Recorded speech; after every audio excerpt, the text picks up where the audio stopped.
Hi students, welcome to Anu educational channel. 5ನೇ ತರಗತಿ ಗಣಿತ ಭಾಗ 1 ಅಧ್ಯಾಯ 7 ವೃತ್ತಗಳು.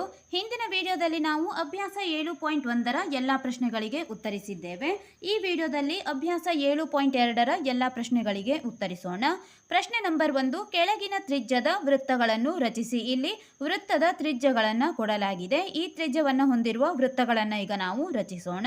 ಮೊದಲನೇ ಪ್ರಶ್ನೆ ಎ 1 ಸೆಂಟಿಮೀಟರ್. ಈಗ ಇಲ್ಲಿ ನಾವು 1 ಸೆಂಟಿಮೀಟರ್ ತ್ರಿಜ್ಯ ಹೊಂದಿರುವ ವೃತ್ತವನ್ನು ರಚಿಸಬೇಕು. ಇಲ್ಲಿ ನೀವು ವೃತ್ತವನ್ನು ರಚಿಸುವಂತಹ ಸಂದರ್ಭದಲ್ಲಿ ಸ್ಕೇಲ್ ಮತ್ತು ಕೈವಾರವನ್ನು ಬಳಸಬೇಕಾಗುತ್ತದೆ. ಇಲ್ಲಿ 1 ಸೆಂಟಿಮೀಟರ್ ಅಳತೆ ಇರುವ ವೃತ್ತವನ್ನು ನಾವು ಈಗ ರಚಿಸಬೇಕು. ಮೊದಲನೆಯ ಹಂತದಲ್ಲಿ ನಾವು ಇಲ್ಲಿ 1 ಸೆಂಟಿಮೀಟರ್ ಉದ್ದದ ಗೆರೆಯನ್ನು ಎಳೆದುಕೊಳ್ಳಬೇಕು. ಇದು ತ್ರಿಜ್ಯವಾಗಿದೆ. ಆದ್ದರಿಂದ ಇಲ್ಲಿ 1 ಸೆಂಟಿಮೀಟರ್ ಉದ್ದದ ಗೆರೆಯನ್ನು ಎಳೆದುಕೊಳ್ಳೋಣ. 0ಯಿಂದ 1 ಸೆಂಟಿಮೀಟರ್ ಉದ್ದದ ಗೆರೆಯನ್ನು ಇಲ್ಲಿ ನಾವು ಎಳೆದಿದ್ದೇವೆ. ಈಗ ಇಲ್ಲಿ ನಾವು ಮಧ್ಯಬಿಂದುವನ್ನು ವೃತ್ತದ ಕೇಂದ್ರವಾಗಿರಿಸಿ ಇಲ್ಲಿ ಈ ಬಾಹುವಿನ ತುದಿಗೆ ಇಲ್ಲಿ ಸಮನಾಗಿ ತ್ರಿಜ್ಯವನ್ನು ನಾವು ಇರಿಸಿಕೊಂಡು ಇದೇ ಅಳತೆಯ 1 ಸೆಂಟಿಮೀಟರ್ ತ್ರಿಜ್ಯವನ್ನು ಹೊಂದಿರುವಂತಹ ವೃತ್ತವನ್ನು ಇಲ್ಲಿ ನಾವು ಈಗ ರಚಿಸಬೇಕು. ಈಗ ವೃತ್ತವನ್ನು ರಚಿಸೋಣ.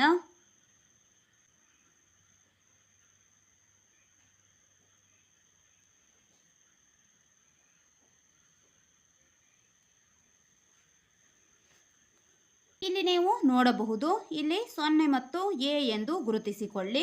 ಇಲ್ಲಿ ಇದು 1 ಸೆಂಟಿಮೀಟರ್ ಉದ್ದದ ತ್ರಿಜ್ಯವಾಗಿದೆ. ಬಿ ಪ್ರಶ್ನೆ 2.5 ಸೆಂಟಿಮೀಟರ್ ಹೊಂದಿರುವ ತ್ರಿಜ್ಯವನ್ನು ಈಗ ನಾವು ಬಳಸಿಕೊಂಡು ವೃತ್ತವನ್ನು ರಚಿಸಬೇಕು. ಈಗ ಮೊದಲನೆಯದಾಗಿ 2.5 ಸೆಂಟಿಮೀಟರ್ ಇರುವಂತಹ ಒಂದು ಗೆರೆಯನ್ನು ಎಳೆಯೋಣ. ಇಲ್ಲಿ ನೋಡಿ 1 2 2.5 ಎಂದರೆ ನಾವು 2 ಮತ್ತು 3ರ ಮಧ್ಯ ಬಿಂದುವವರೆಗೆ ಇಲ್ಲಿ ಗೆರೆಯನ್ನು ಎಳೆಯಬೇಕು. ಇದು 2.5 ಸೆಂಟಿಮೀಟರ್ನ ಬಾಹುವಾಗಿದೆ ಅಥವಾ ಗೆರೆಯಾಗಿದೆ ಎಂದು ಕೂಡ ಇಲ್ಲಿ ನಾವು ಹೇಳಬಹುದು. ಇಲ್ಲಿ ಮಧ್ಯದ ಬಿಂದುವನ್ನು ಇಲ್ಲಿ ಕೇಂದ್ರವಾಗಿರಿಸಿ ಇನ್ನೊಂದು ತುದಿಗೆ ನಾವು ತ್ರಿಜ್ಯವನ್ನು ಸಮನಾಗಿ ಜೋಡಿಸಬೇಕು. ಇಲ್ಲಿ ಈಗ ವೃತ್ತವನ್ನು ರಚಿಸೋಣ. ಇಲ್ಲಿ ಈಗ ನಾವು ಪಿ ಮತ್ತು ಕ್ಯೂ ಎಂದು ಹೆಸರಿಸೋಣ. ಇದು 2.5 ಸೆಂಟಿಮೀಟರ್ ತ್ರಿಜ್ಯವನ್ನು ಹೊಂದಿರುವ ವೃತ್ತವಾಗಿದೆ. ಸಿ ಪ್ರಶ್ನೆಯಲ್ಲಿ ನಾವು 3 ಸೆಂಟಿಮೀಟರ್ ಉದ್ದದ ತ್ರಿಜ್ಯ ಹೊಂದಿರುವ ವೃತ್ತವನ್ನು ರಚಿಸಬೇಕು. ಇಲ್ಲೂ ಕೂಡ ಈಗ ನಾವು 3 ಇರುವುದರಿಂದ 3 ಸೆಂಟಿಮೀಟರ್ ಉದ್ದದ ಒಂದು ಗೆರೆಯನ್ನು ಎಳೆದುಕೊಳ್ಳೋಣ. 1 2 3 ಇಲ್ಲಿದೆ. ಇಲ್ಲಿಗೆ ನಾವು ಈಗ ಒಂದು ಗೆರೆಯನ್ನು ಎಳೆದುಕೊಳ್ಳೋಣ. ಈಗ ಇಲ್ಲಿ ನಾವು ತ್ರಿಜ್ಯವನ್ನು ಜೋಡಿಸಬೇಕು. ಮಧ್ಯಬಿಂದು ಮತ್ತು ಇಲ್ಲಿ ಗೆರೆಯ ತುದಿಗೆ ತ್ರಿಜ್ಯವನ್ನು ಜೋಡಿಸಿದ್ದೇವೆ. ಈ ರೀತಿಯಾಗಿ ಜೋಡಿಸಿಕೊಂಡು ನಾವು ಈಗ ತ್ರಿಜ್ಯವನ್ನು ಇಲ್ಲಿ ನಾವು ಈಗ 3 ಸೆಂಟಿಮೀಟರ್ ತ್ರಿಜ್ಯವನ್ನು ಹೊಂದಿರುವಂತಹ ವೃತ್ತವನ್ನು ರಚಿಸಿದ್ದೇವೆ. 3 ಸೆಂಟಿಮೀಟರ್. ಈಗ ಇಲ್ಲಿ ಡಿ ಪ್ರಶ್ನೆಯಲ್ಲಿ 3.5 ಸೆಂಟಿಮೀಟರ್ ಉದ್ದದ ತ್ರಿಜ್ಯವನ್ನು ಹೊಂದಿರುವ ವೃತ್ತವನ್ನು ನಾವು ರಚಿಸಬೇಕು. ಇಲ್ಲಿ ಈಗ ನಾವು ತ್ರಿಜ್ಯದ ಅಳತೆಯ ಗೆರೆಯನ್ನು ಎಳೆದುಕೊಳ್ಳೋಣ. 3.5 ಎಂದರೆ 4 ಮತ್ತು 3ರ ಮಧ್ಯ.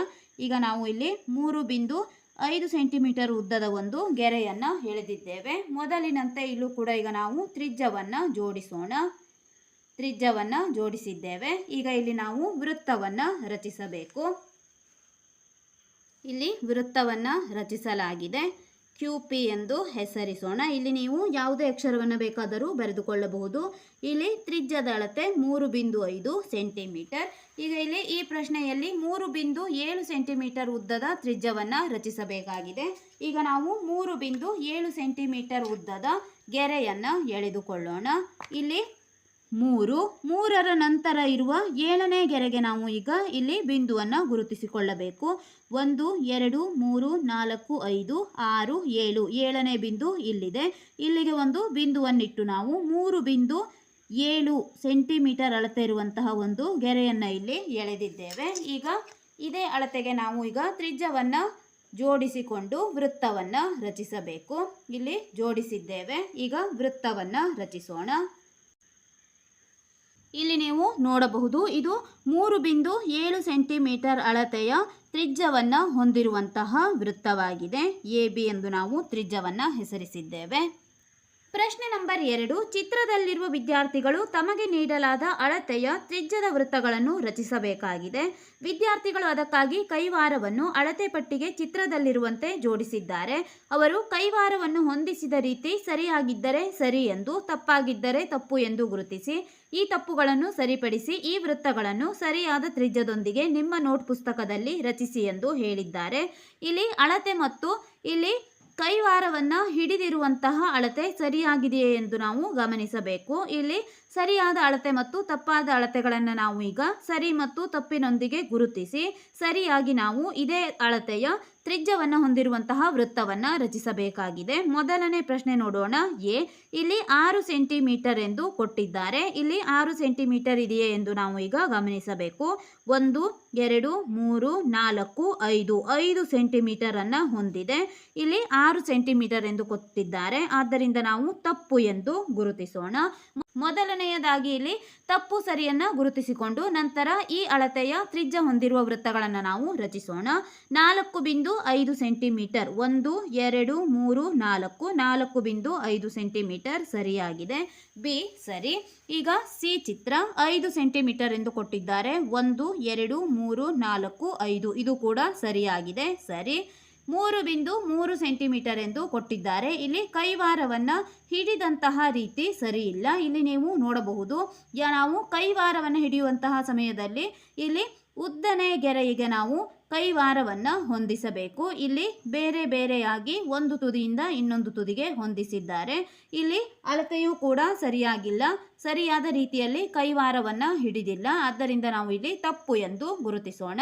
ಈಗ ಇಲ್ಲಿ ಕೊಟ್ಟಿರುವಂತಹ ಅಳತೆಯ ಅಂದರೆ 6 ಸೆಂಟಿಮೀಟರ್ 4.5 ಸೆಂಟಿಮೀಟರ್ 5 ಸೆಂಟಿಮೀಟರ್ ಮತ್ತು 3.3 ಸೆಂಟಿಮೀಟರ್ ಅಳತೆಯ ವೃತ್ತಗಳನ್ನು ಈಗ ನಾವು ರಚಿಸಬೇಕು. ನೀವು ಫೇರ್ಬುಕ್ನಲ್ಲಿ ಈ ಪ್ರಶ್ನೆಯ ಉತ್ತರವನ್ನು ಬರೆಯುವಾಗ ಈ ಚಿತ್ರಗಳನ್ನು ಬಿಡಿಸಿಕೊಂಡು ಸರಿ ತಪ್ಪು ಎಂದು ಇದೇ ರೀತಿಯಾಗಿ ಗುರುತಿಸಿಕೊಳ್ಳಿ. ನಂತರ ಇಲ್ಲಿ 6 ಸೆಂಟಿಮೀಟರ್ 4.5 ಸೆಂಟಿಮೀಟರ್ 5 ಸೆಂಟಿಮೀಟರ್ ಮತ್ತು 3.3 ಸೆಂಟಿಮೀಟರ್ ಅಳತೆಯ ವೃತ್ತಗಳನ್ನು ಕೆಳಗೆ ನೀವು ರಚಿಸಬಹುದು. ಈಗ ಇಲ್ಲಿ ಎ ಪ್ರಶ್ನೆಯಲ್ಲಿ ನಾವು 6 ಸೆಂಟಿಮೀಟರ್ ಅಳತೆಯ ತ್ರಿಜ್ಯವನ್ನು ಹೊಂದಿರುವಂತಹ ವೃತ್ತವನ್ನು ರಚಿಸಬೇಕಾಗಿದೆ. 6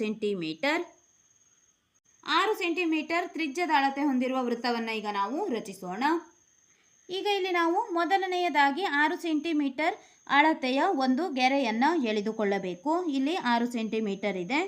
0 ಇಂದ 6 ಸೆಂಟಿಮೀಟರ್ ಅಳತೆಯ ಒಂದು ಗೆರೆಯಾಗಿದೆ. ಈಗ ನಾವು ಇಲ್ಲಿ ಕೈವಾರವನ್ನು ಜೋಡಿಸಿಕೊಂಡು ಇದೇ ಅಳತೆಗೆ ನಾವು ವೃತ್ತವನ್ನು ರಚಿಸಬೇಕು. ರಚಿಸೋಣ.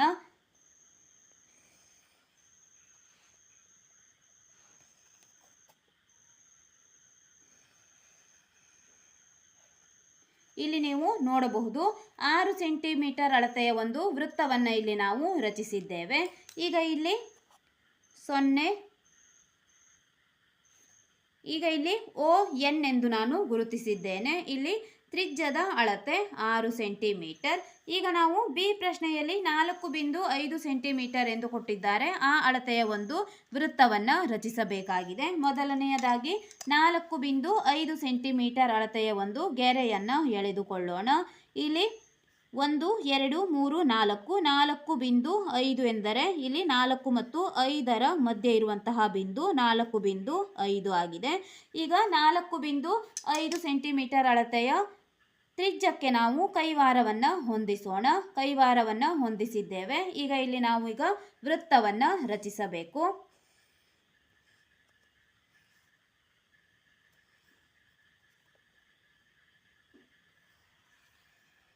ಇಲ್ಲಿ ನೀವು ನೋಡಬಹುದು ಇಲ್ಲಿ ತ್ರಿಜ್ಯಕ್ಕೆ ಒಂದು ಹೆಸರನ್ನು ಇರಿಸೋಣ. PQ. ಇಲ್ಲಿ 4.5 ಸೆಂಟಿಮೀಟರ್ ತ್ರಿಜ್ಯದ ಅಳತೆಯನ್ನು ನಾವು ಬರೆದಿದ್ದೇವೆ. ಇದು 4.5 ಸೆಂಟಿಮೀಟರ್ ತ್ರಿಜ್ಯದ ಅಳತೆ ಹೊಂದಿರುವ ವೃತ್ತವಾಗಿದೆ. ಸಿ ಪ್ರಶ್ನೆಯಲ್ಲಿ 5 ಸೆಂಟಿಮೀಟರ್ ಎಂದು ಕೊಟ್ಟಿದ್ದಾರೆ. ಈಗ ನಾವು 5 ಸೆಂಟಿಮೀಟರ್ ಅಳತೆಯ ತ್ರಿಜ್ಯ ಹೊಂದಿರುವ ವೃತ್ತವನ್ನು ರಚಿಸೋಣ. ಮೊದಲನೆಯದಾಗಿ ನಾವು 5 ಸೆಂಟಿಮೀಟರ್ ಉದ್ದವಿರುವಂತಹ ಒಂದು ಗೆರೆಯನ್ನು ಎಳೆದುಕೊಳ್ಳಬೇಕು. ಇಲ್ಲಿ ಗೆರೆಯನ್ನು ಎಳೆದಿದ್ದೇವೆ. ಈಗ ಕೈವಾರವನ್ನು ಹೊಂದಿಸೋಣ. 5 ಸೆಂಟಿಮೀಟರ್. ಈಗ ತ್ರಿಜ್ಯ ರಚನೆ. ಈಗ ವೃತ್ತವನ್ನು ರಚಿಸಬೇಕು.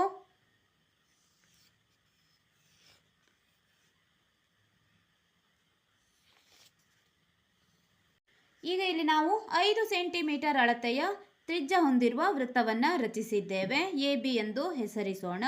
ಇಲ್ಲಿ ತ್ರಿಜ್ಯದ ಅಳತೆ 5 ಸೆಂಟಿಮೀಟರ್. ಡಿ ಪ್ರಶ್ನೆಯಲ್ಲಿ 3.3 ಸೆಂಟಿಮೀಟರ್ ಎಂದು ಕೊಟ್ಟಿದ್ದಾರೆ. ಈಗ ಇಲ್ಲಿ ನಾವು 3.3 ಸೆಂಟಿಮೀಟರ್ ತ್ರಿಜ್ಯ ಹೊಂದಿರುವ ವೃತ್ತವನ್ನು ರಚಿಸೋಣ. ಮೊದಲನೆಯದಾಗಿ ಇಲ್ಲಿ 3.3 ಸೆಂಟಿಮೀಟರ್ ಅಳತೆಯ ಒಂದು ಗೆರೆಯನ್ನು ಎಳೆದುಕೊಳ್ಳೋಣ. ಇದು 3.3 ಸೆಂಟಿಮೀಟರ್ ಹೊಂದಿದೆ. ಇಲ್ಲಿ 3ರ ನಂತರ 3ನೇ ಗೆರೆಗೆ ನಾವು ಬಿಂದುವನ್ನು ಇರಿಸಬೇಕು. 3 1 2 3 ಆಗಿದೆ. 3.3 ಆಯಿತು. ಈಗ ನಾವು ಇದೇ ಅಳತೆಗೆ ತ್ರಿಜ್ಯವನ್ನು ಹೊಂದಿಸಿಕೊಂಡು ವೃತ್ತವನ್ನು ರಚಿಸಬೇಕು. ಇಲ್ಲಿ ಜೋಡಿಸಿದ್ದೇವೆ. ಈಗ ವೃತ್ತವನ್ನು ರಚಿಸೋಣ.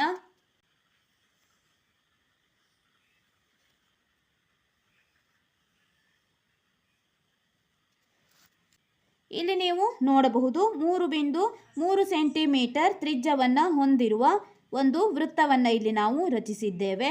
ಪಿ ಕ್ಯೂ 3.3 ಸೆಂಟಿಮೀಟರ್ ಎಂದು ಗುರುತಿಸಬೇಕು. ಪ್ರಶ್ನೆ ನಂಬರ್ 3. ಓ ಬಿಂದುವನ್ನು ಗುರುತಿಸಿ. ಇದೇ ಬಿಂದುವನ್ನು ಕೇಂದ್ರವಾಗಿರಿಸಿ 2 ಸೆಂಟಿಮೀಟರ್, 3 ಸೆಂಟಿಮೀಟರ್, 4 ಸೆಂಟಿಮೀಟರ್ ಮತ್ತು 5 ಸೆಂಟಿಮೀಟರ್ ತ್ರಿಜ್ಯದ ವೃತ್ತಗಳನ್ನು ರಚಿಸಿ. ಈಗ ನಾವು ಒಂದೇ ಬಿಂದುವನ್ನು ಕೇಂದ್ರವಾಗಿರಿಸಿಕೊಂಡು 2, 3, 4 ಮತ್ತು 5 ಸೆಂಟಿಮೀಟರ್ ವೃತ್ತದ ತ್ರಿಜ್ಯ ಹೊಂದಿರುವ ವೃತ್ತವನ್ನು ರಚಿಸಬೇಕಾಗಿದೆ. ಈಗ ಇಲ್ಲಿ ನಾವು ಮೊದಲನೆಯದಾಗಿ ಒಂದು ಬಿಂದುವನ್ನು ಗುರುತಿಸಬೇಕು.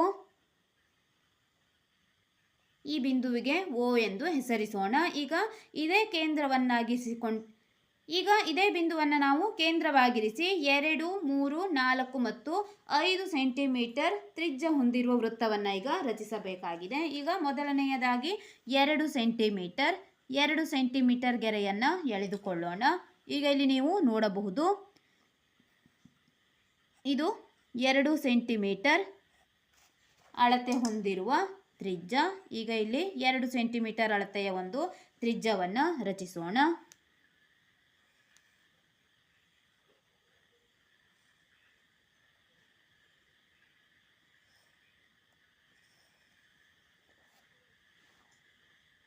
ಇಲ್ಲಿ 2 ಸೆಂಟಿಮೀಟರ್ ಅಳತೆಯ ತ್ರಿಜ್ಯ ಹೊಂದಿರುವ ವೃತ್ತವನ್ನು ರಚಿಸಿದ್ದೇವೆ. ಇದು ಕೇಂದ್ರ ಬಿಂದು. ಈಗ ನಾವು 3 ಸೆಂಟಿಮೀಟರ್ ತ್ರಿಜ್ಯವನ್ನು ಇಲ್ಲಿಂದಲೇ ಗುರುತಿಸಬೇಕು. ಈಗ 3 ಸೆಂಟಿಮೀಟರ್ ತ್ರಿಜ್ಯವನ್ನು ಗುರುತಿಸೋಣ. ಇಲ್ಲಿ ಸ್ವಲ್ಪ ಮೇಲೆ ನಾವು ಗುರುತಿಸುತ್ತಿದ್ದೇವೆ. ತ್ರಿಜ್ಯಗಳು ಬೇರೆ ಬೇರೆಯಾಗಿ ಕಾಣಿಸುವ ಸಲುವಾಗಿ ಇಲ್ಲಿ 3 ಸೆಂಟಿಮೀಟರ್ ಅಳತೆಗೆ ಒಂದು ಗೆರೆಯನ್ನು ಎಳೆದುಕೊಳ್ಳೋಣ. ಈಗ ಇದೇ ಅಳತೆಗೆ ನಾವು ಒಂದು ವೃತ್ತವನ್ನು ರಚಿಸಬೇಕು. ಇದು 3 ಸೆಂಟಿಮೀಟರ್ ತ್ರಿಜ್ಯದ ಅಳತೆ ಹೊಂದಿರುವ ವೃತ್ತವಾಗುತ್ತದೆ.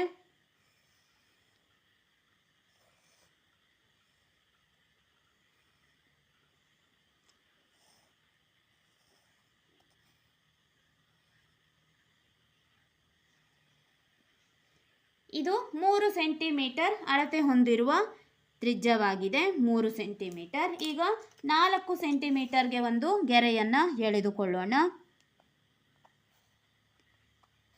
4 ಸೆಂಟಿಮೀಟರ್. ಈಗ ಇದೇ ಅಳತೆಗೆ ನಾವು ಒಂದು ವೃತ್ತವನ್ನು ರಚಿಸಬೇಕು.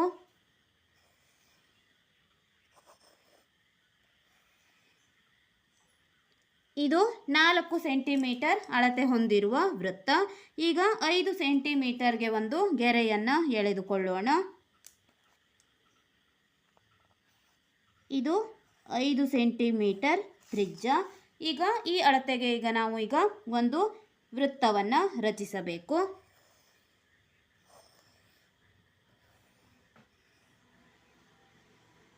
ಈಗ ಇಲ್ಲಿ ನೀವು ನೋಡಬಹುದು ಇದು 5 ಸೆಂಟಿಮೀಟರ್ ಅಳತೆ ಹೊಂದಿರುವ ಒಂದು ವೃತ್ತದ ತ್ರಿಜ್ಯವಾಗಿದೆ. ಇಲ್ಲಿ ನಾವು ಓ ಬಿಂದುವನ್ನು ಕೇಂದ್ರವಾಗಿರಿಸಿ 2 ಸೆಂಟಿಮೀಟರ್, 3 ಸೆಂಟಿಮೀಟರ್, 4 ಸೆಂಟಿಮೀಟರ್ ಮತ್ತು 5 ಸೆಂಟಿಮೀಟರ್ ತ್ರಿಜ್ಯವನ್ನು ಹೊಂದಿರುವಂತಹ ವೃತ್ತವನ್ನು ರಚಿಸಿದ್ದೇವೆ. ಈ ವಿಡಿಯೋದಲ್ಲಿ ನಾವು ಅಭ್ಯಾಸ 7.2ರ ಎಲ್ಲ ಪ್ರಶ್ನೆಗಳಿಗೆ ಉತ್ತರಿಸಿದ್ದೇವೆ. ಮುಂದಿನ ವಿಡಿಯೋದಲ್ಲಿ ಅಧ್ಯಾಯ 8 ಉದ್ದ ಪಾಠದ ಎಲ್ಲ ಅಭ್ಯಾಸದ ಪ್ರಶ್ನೋತ್ತರಗಳನ್ನು ಬಿಡಿಸೋಣ. ನಮ್ಮ ಅನು ಎಜುಕೇಷನಲ್ ಚಾನೆಲ್ನಲ್ಲಿ 5ನೇ ತರಗತಿ ಗಣಿತದ ಎಲ್ಲ ಅಭ್ಯಾಸದ ಪ್ರಶ್ನೋತ್ತರಗಳನ್ನು ಬಿಡಿಸಲಾಗುವುದು. ನೀವು ಮೊದಲನೇ ಸೆಮಿಸ್ಟರ್ನ ಎಲ್ಲ ಪಾಠಗಳ ಪ್ರಶ್ನೋತ್ತರಗಳಿಗಾಗಿ ನಮ್ಮ ಚಾನೆಲ್ನ ಪ್ಲೇಲಿಸ್ಟ್ 5ನೇ ತರಗತಿ ಗಣಿತ ಭಾಗ 1 ಗಮನಿಸಿ. ನಮ್ಮ ಚಾನೆಲ್ನ ಎಲ್ಲ ಹೊಸ ವಿಡಿಯೋಗಳಿಗಾಗಿ ಅನು ಎಜುಕೇಷನಲ್ ಚಾನೆಲ್ನ ಲೈಕ್ ಮಾಡಿ, ಶೇರ್ ಮಾಡಿ, ಸಬ್ಸ್ಕ್ರೈಬ್ ಮಾಡಿ, ಹಾಗೆ ಪಕ್ಕದಲ್ಲಿರುವ ಬೆಲ್ ಐಕಾನ್ ಪ್ರೆಸ್ ಮಾಡಿ.